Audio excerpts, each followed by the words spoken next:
Hi అండి, today recipe Sankranti special సకినాలు. ముందుగా ఒక బౌల్లోకి 4 గ్లాసుల బియ్యం యాడ్ చేసుకోవాలి. ఒకసారి వాటర్ తో మంచిగా క్లీన్ చేసుకొని ఒక 10 అవర్స్ నానబెట్టుకోవాలి. ఇలా నానబెట్టుకున్న వాటిని 10 అవర్స్ తర్వాత ఒక క్లాత్ పైన ఆరేసుకోవాలి. ఆ తర్వాత ఒక బౌల్లోకి 1 కప్పు నువ్వులు, 1 టీ స్పూన్ ఓమా వేసుకొని కడుక్కొని పక్కన పెట్టుకోవాలి. ఆరబెట్టుకున్న బియ్యాన్ని ఇలా పిండిలా పట్టించుకోవాలి. ఇప్పుడు ఇందులోకి రుచికి సరిపడినంత సాల్ట్, మనం ముందుగా పెట్టుకున్న ఓమా, నువ్వులు ఇందులోకి యాడ్ చేసుకొని ఒకసారి బాగా మిక్స్ చేసుకోవాలి.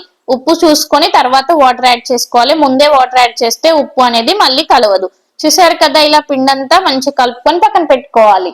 ఇప్పుడు మనం సకినాలు అనేవి ప్రిపేర్ చేసుకోవాలి. మేమైతే తెలంగాణలో సంక్రాంతికి సకినం స్టార్ట్ చేసేటప్పుడు గౌరమ్మని ప్రిపేర్ చేసుకుంటాము. మీలో ఎంత మందికి ఆచారం తెలుసో కామెంట్ చేసేయండి. చూసారు కదా, ఇలా సకినాలు రెడీ చేసుకున్నాక వేడివేడి ఆయిల్లో వేసుకొని 2 వైపులు కాల్చుకోవాలి. సూపర్ టేస్టీ అయిన సకినాలు రెడీ. వీడియో నచ్చితే సబ్స్క్రైబ్ చేసుకోండి. ఫుల్ వీడియో మన ఛానల్లో ఉంది, చూసేయండి.